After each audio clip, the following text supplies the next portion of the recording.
Despite being referred to as Hollywood's most challenging celebrity, no one was aware of the true Bette Davis until recently. She was silenced by studio bosses. She was caught with another man when her own spouse bugged her bedroom. To make matters worse, she concealed the devastating abortion she had throughout her life. Hold on till you hear her true thoughts about Joan Crawford. They're more than simply letters. The deepest secrets of Hollywood have been revealed. In Lowell, Massachusetts, on April 5, 1908, Bette Davis was born. A broken home shaped her early years. Harlow Morrell Davis was her aloof and icy father. Ruth Favor was her strict mother. And fervently religious. There were many arguments in their marriage. Bette was 7 when they got divorced in 1915. While most kids would be devastated, she eventually claimed to feel relieved. That instance demonstrated how quickly she developed pain tolerance. Bette and her younger sister Bobby were reared by their mother alone following the divorce. To help them, she was a photographer. Bette saw her mother take charge of the household, which served as a powerful example of female autonomy. Her following relationships with older men were an attempt to fill the void created by her father's absence. She would continue to live her entire life in that pattern. She remarried 4 times. Divorces ended in all 4 marriages. The rules set by her mother were severe. Bette was raised in an old-fashioned home. As she once put it, she was the most humble virgin to have ever lived. The image she would eventually display on screen was in conflict with this. She had little experience with romance or sex, but she was emotional and inquisitive. In the 1930s, Hollywood was brash and flirtatious. Seemed out of place. She was asked to lie on a couch during her initial screen tests while receiving one kiss after another from male actors. She subsequently claimed that she felt as though she might pass away from shame after testing 15 males that day. In Yuma, Arizona, she married Harmon Oscar Nelson on August 18, 1932. Even at the age of 24, her mother's regulations continued to influence her. From the beginning, there were issues in the marriage. Nelson earned $100 every week, Bette $1,000. There was friction because of that discrepancy. Wives' incomes were governed by their husbands at the time. She needed his approval before she could even purchase a home. Nelson saw her success as a danger. Their romance ended as she became more well-known. She ended 2 pregnancies under his coercion. Abortion was risky at the time and prohibited. Following 7 years of marriage, Nelson filed for divorce in 1938. She read much, he claimed. He was furious because she continued to read books and scripts after visitors had left, according to the New York Times. Bette did not dispute the assertion. She later alluded to a more profound explanation. She had an affair with Howard Hughes, the aviation mogul, during that marriage. At the age of 22, Bette Davis was a complete unknown when she arrived in Hollywood in 1931. She lacked popularity, glitz, and a genuine welcome. When she came, the folks in control at Universal Studios believed she was a mistake, even though they had signed her. She was nearly immediately sacked by the studio's manager, Carl Laemmle. The only reason she was spared was because cinematographer Karl Freund believed her eyes may look excellent on camera. She had one chance, but it didn't last, thanks to that small praise. She had roughly the same sex appeal as Slim Somerville, one of the clumsy male performers in her debut film, The Bad Sister, according to Carl Laemmle Jr., whom Davis heard a few minutes later. It crushed her. But insisted on trying to blend in. For assistance, she turned to makeup artist Jack Pierce. Rather than offering her hope, he enumerated all of her flaws. He claimed that she had a small mouth, dull hair, and excessively short eyelashes. He told her that she had an excessively long neck and appeared to be a plump little Dutch girl. He tried using cosmetic tips to soften it, but it was already damaged. The worst moment then arrived. She had to change the diaper of a baby during a scene. She was unaware that the baby was a male. She went completely red the first time she saw male genitalia. Her face appeared deep gray on black and white film. She was ashamed. Things didn't improve. She went to a San Bernardino screening with her mother once the filming was finished. Davis fled the movie before it ended, crying all the way home because she felt so ashamed of her performance. From 1931 to 1932, she produced 5 further pictures. Not one succeeded. Universal dropped her in 1932. That was where her career might have ended. Next, though, was George Arliss. He was a well-respected actor who was 63. In Warner Brothers' film The Man Who Played God, he selected Davis to play his opposite. The decision came as a surprise. Arliss was aware that he was too old for a romantic tale. So he needed a young actress who could express adoration and love at the same time. Having seen multiple ladies, he thought Davis was the only one capable of doing it. Her life changed because of the job.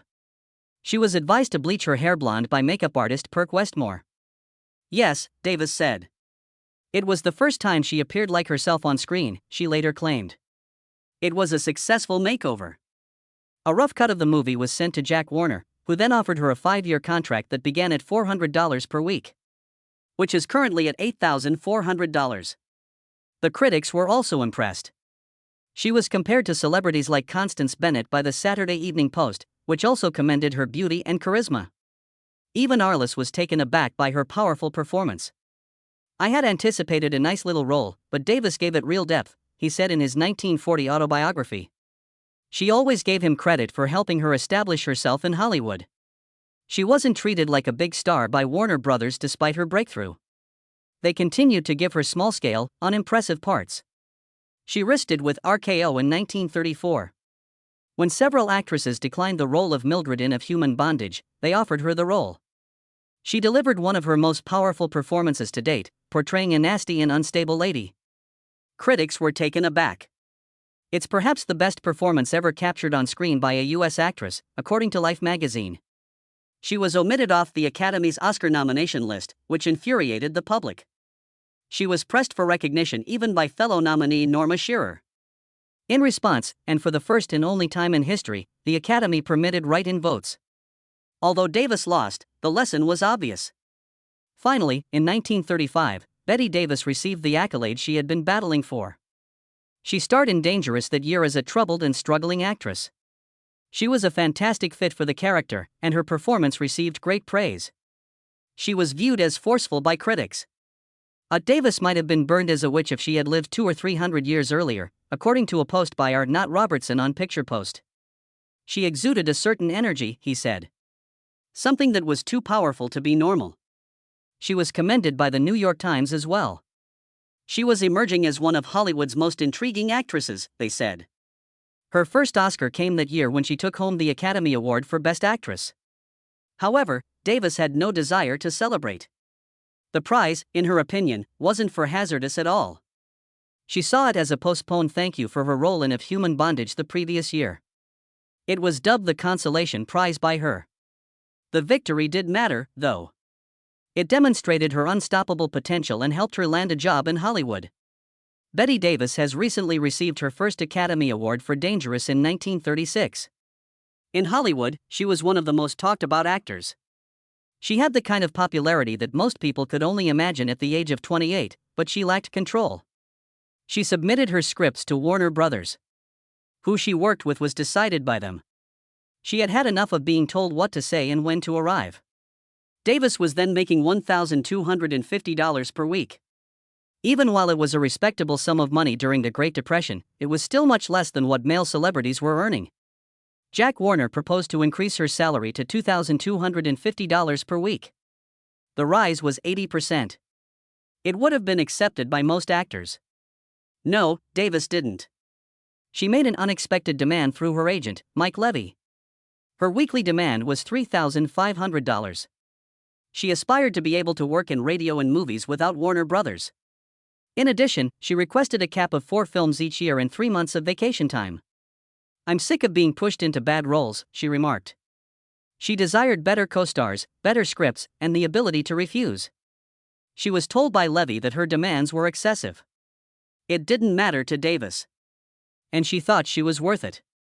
She declared that unless Warner Brothers offered her a new contract, she would not go back to work. That was the beginning of one of the most significant disputes between a studio and a movie star.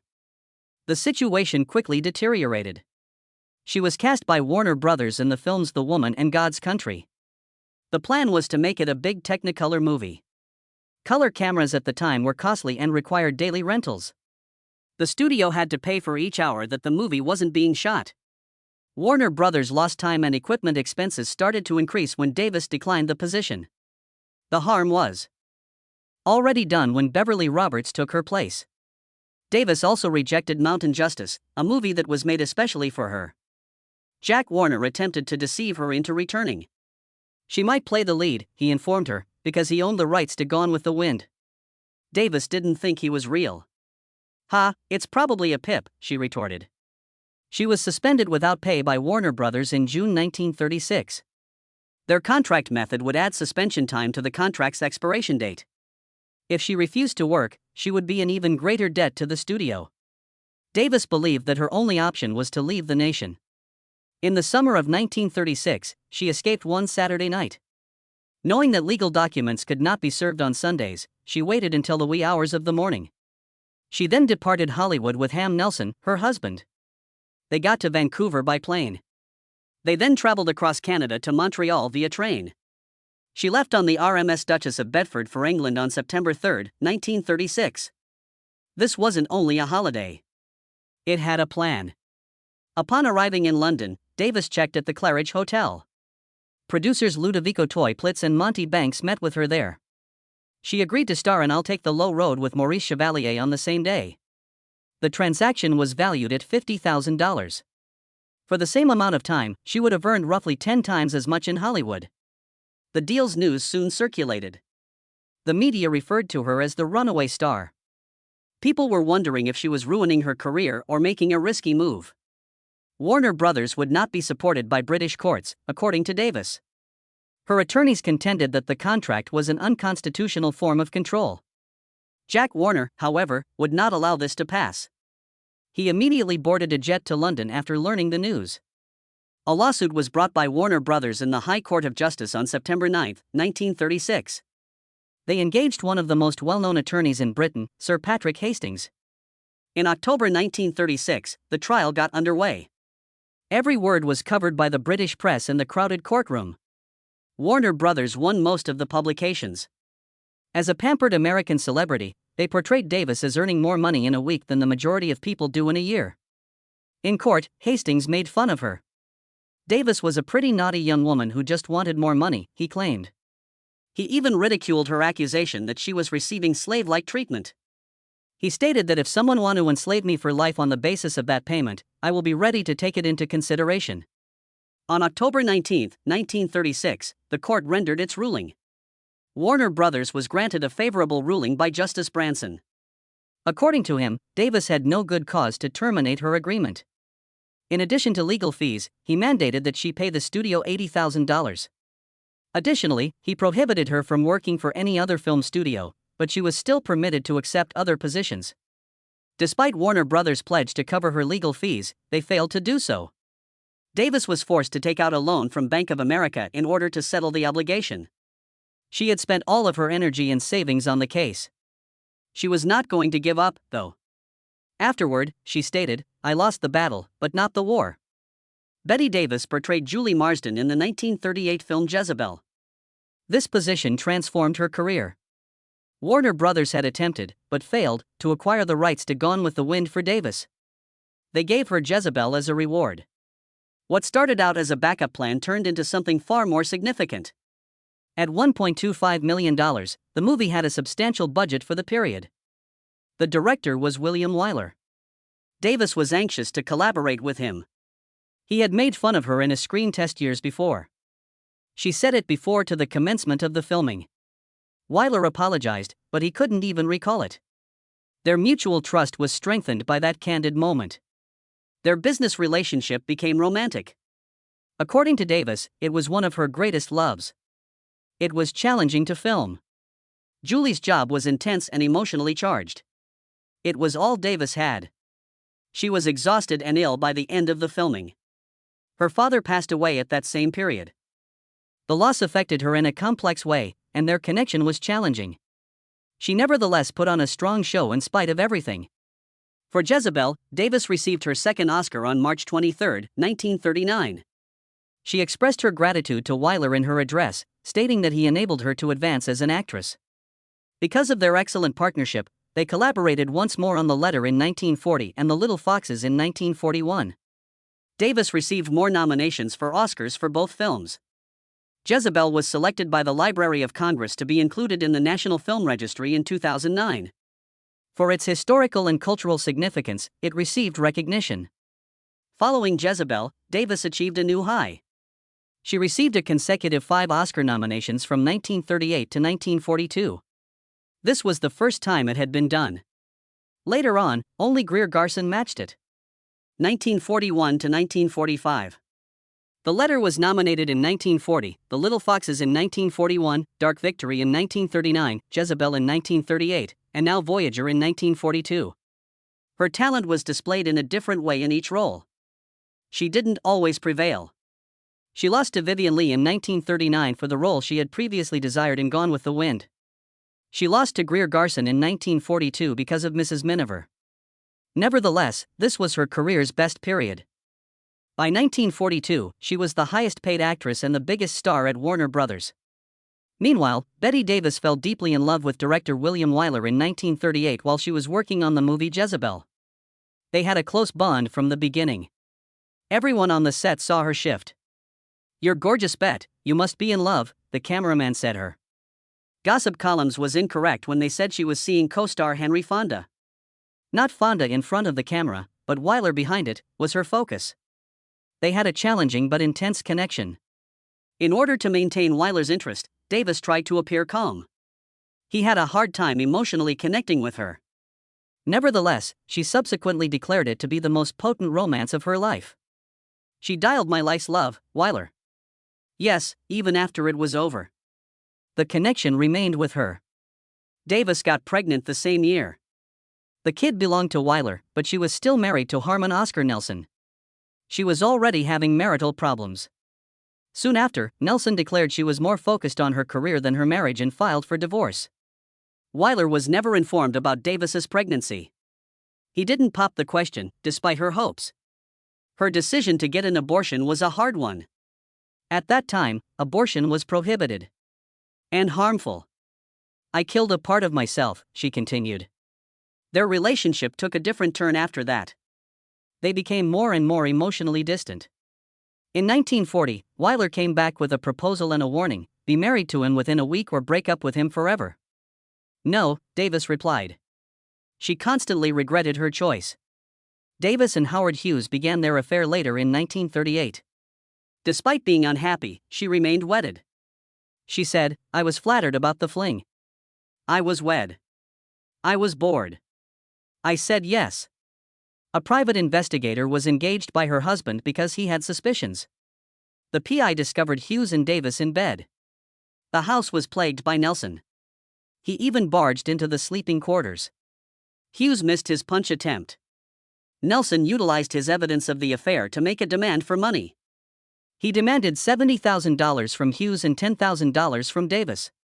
That's more over $1.5 million today, which was a significant sum in 1938. He said he would make the tapes public. Adultery was a career killer in those days. After 7 years of marriage, the controversy remained silent but surfaced in their divorce, which was formalized in December 1938. Although the affair with Hughes ended, Davis was nonetheless affected by the events of that year. The remembrance of Wyler did the same. The one she never really let go of was him. At a Laguna Beach party in 1945, Bette Davis met William Grant Sherry. At the age of 37, she was already well known. He was 30 years old, a struggling artist, and a former Marine. She liked that he didn't know who she was, Davis added. To her, that seemed honest. Shortly after, on November 30, 1945, they were married. But his mother had told Davis that he might be harsh even before the wedding. The warning came to pass shortly after they were married. Sherry acted aggressively. He was a heavy drinker and a frequent cheater. Davis began bringing bruises to work. How an intelligent woman like her could get married to a man like that was once questioned by her doctor. Moreover, studio executives were concerned. By 1949, Davis was afraid for both herself and their daughter, Barbara. At last, she got away from him. On July 3, they formalized their divorce. 1950, unusual condition was included in the settlement. Only if he avoided Davis and their daughter would Sherry be eligible for alimony. Davis had the lowest point of his career in that same year. After 18 years, her contract with Warner Brothers was terminated in 1949. Beyond the Forest was the last movie she made for them. The outcome was disastrous. Her performance, particularly the words "what a dump," was ridiculed by critics. The movie's box office loss was approximately $1.2 million. According to Jack Warner, she was box office poison. Her previous movie, Winter Meeting, was a failure as well. It had a $1.9 million budget, but only made $595,000. People in Hollywood claimed her career was ended at the age of 41. She replied, "Looking back, I was swept up in 1974. No one desired me." She did, however, return in 1950. Following a back injury that year, Claudette Colbert left All About Eve. Then Davis took over. She was eager for a challenge in 42. The movie was first shown on October 13, 1950. An important turning point was her portrayal of Margot Channing. She made no changes to the script. "Fasten your seatbelts," she said. It became iconic, and it will be a difficult night. With a $1.4 million budget, the film earned $8.4 million. It received 6 Oscars, including Best Picture, out of 14 nominations. The Best Actress nomination went to Davis. Additionally, the job brought love. On July 28, 1950, 25 days following her divorce from Sherry, she wed co-star Gary Merrill. Although she fought several skirmishes over her career, her quarrel with Joan Crawford is among the most well-known. It started in 1935 while Dangerous was being filmed.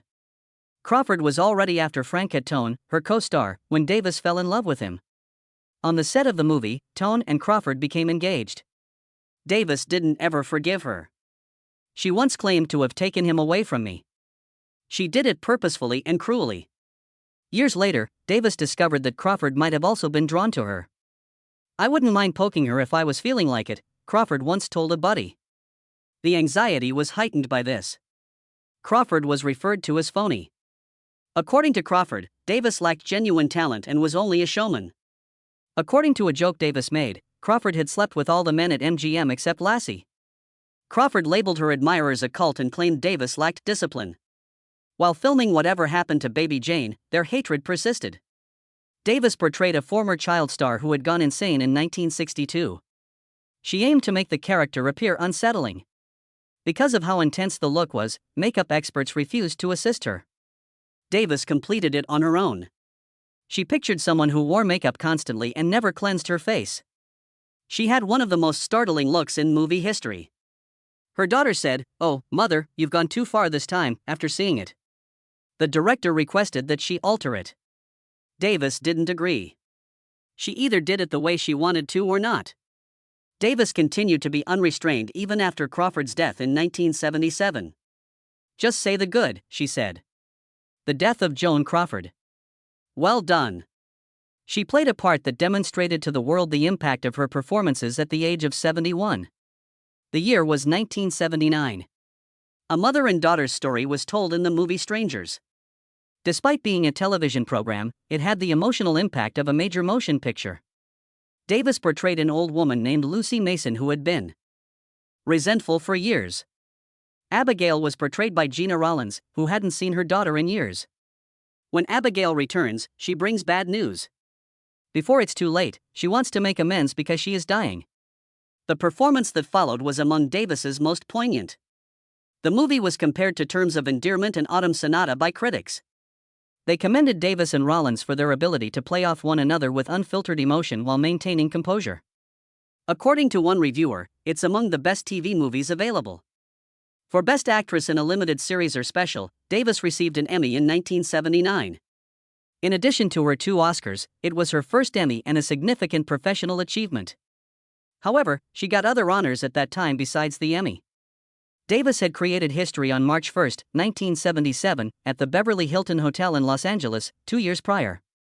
She was honored that evening with the American Film Institute's Lifetime Achievement Award, making history as the first female recipient. Millions of people watched the ceremony. The person there to honor her was William Wyler, who had directed her in Jezebel. Henry Fonda and Jane Fonda were also. Her old adversary Olivia de Havilland also attended to show her support. The congratulatory greeting was sent by President Jimmy Carter. Acting in 87 movies, Davis was 68 years old. In a field that didn't allow for strong women, she had made progress. She didn't disguise herself during her speech. "I was Hollywood's hardest to work with star," she informed the audience. "However, in this industry, you get nothing if you don't battle." Everything changed in a single minute. Once more, her career took off. She found herself in high demand, and a few years later, her name unexpectedly made a comeback. The song Bette Davis Eyes by Kim Carnes became the best-selling hit in the United States in 1981. For more than 2 months, it held the top spot. Davis was exposed to a whole new generation of people who were familiar with her name and mythology but had never seen any of her movies. Then she was hit with the blow she never expected. After undergoing extensive surgery and suffering a stroke in May 1985, Davis was betrayed in a way that left her with a wound from which she never fully recovered. Her only kid by birth, B.D. Hyman wrote a candid memoir called My Mother's Keeper. There were 256 pages of accusations in the book. As a manipulative alcoholic, it depicted Davis pulling her daughter out of school and staging fictitious suicide attempts. To help her out, Davis was still alive and active when this book was released, in contrast to Mommy Dearest, which was released after Joan Crawford's passing. The timing was unkind. According to People magazine, B.D.'s former stepfather and Davis's ex-husband Gary Merrill stated that the book was driven by avarice and malice. Davis said, "This book has killed me," to Catherine Cermak, a close friend. Not all of it was betrayal. It was the fact that it was public. During her TV appearance to promote the book, Hyman claimed that she wrote it to better understand her mother. Davis couldn't forget that line. She severed her relationship with her grandchild and daughter. Hyman was taken from her control. They didn't exchange words again. In her own book, This and That, published in 1987, Davis addressed the issue. She did not snap. With quiet pain, she composed an open letter. "You always tell people that you wrote this book to better understand you and your way of life," she remarked. "You didn't accomplish your aim. I am now utterly confused as to who you are or what your way of life is." She questioned the title of the book, saying, "If it refers to money, if my memory serves me right, I've been your keeper all these many years." She signed the letter with her birth name, Ruth Elizabeth, distancing herself from the name her daughter had used to sell books. She told her friends she would never recover from that book the way she had recovered from her stroke. Her adopted son, Michael Merrill, stood by her. He honored her wishes and severed all ties with Hyman. He remained loyal to Davis until the end. Bette Davis died on October 6, 1989 in Neuilly-sur-Seine, France. She was 81 years old. She left behind a legacy of unforgettable performances and fearless honesty. And recently, 2 of her important letters came to light. In June 1936, just a few months after winning her first Academy Award, Bette Davis sat down and wrote a letter to Jack Warner. It wasn't angry or emotional. It was smart, careful, and honest. She didn't shout. She didn't threaten. She laid everything out with clarity. Davis told Warner there were things she needed to keep her work meaningful. She wanted the chance to work with other studios. That was a bold request at the time. Contracts were tight and studios kept actors under close control. But Davis explained her reasons clearly. She said she thrived on change. She liked new challenges. She enjoyed working with different directors and different casts. Variety kept her sharp. She also asked for 3 months off each year to travel. That wasn't just about vacation. She believed time away would help her return stronger. It would benefit her and the studio. She even offered to take less money in exchange for more freedom. That showed how much she valued control over her own career. Near the end of the letter, she said something that captured the heart of the entertainment business. She wrote that in an industry ruled by public opinion, actors needed to earn while they were still in demand. Because once the public moved on, it was already too late. 3 years later, she wrote another letter. This time, it wasn't polite. It was raw, honest, exhausted. It was September 1, 1939. She was in Franconia, New Hampshire, trying to rest after one of the most intense work periods of her life.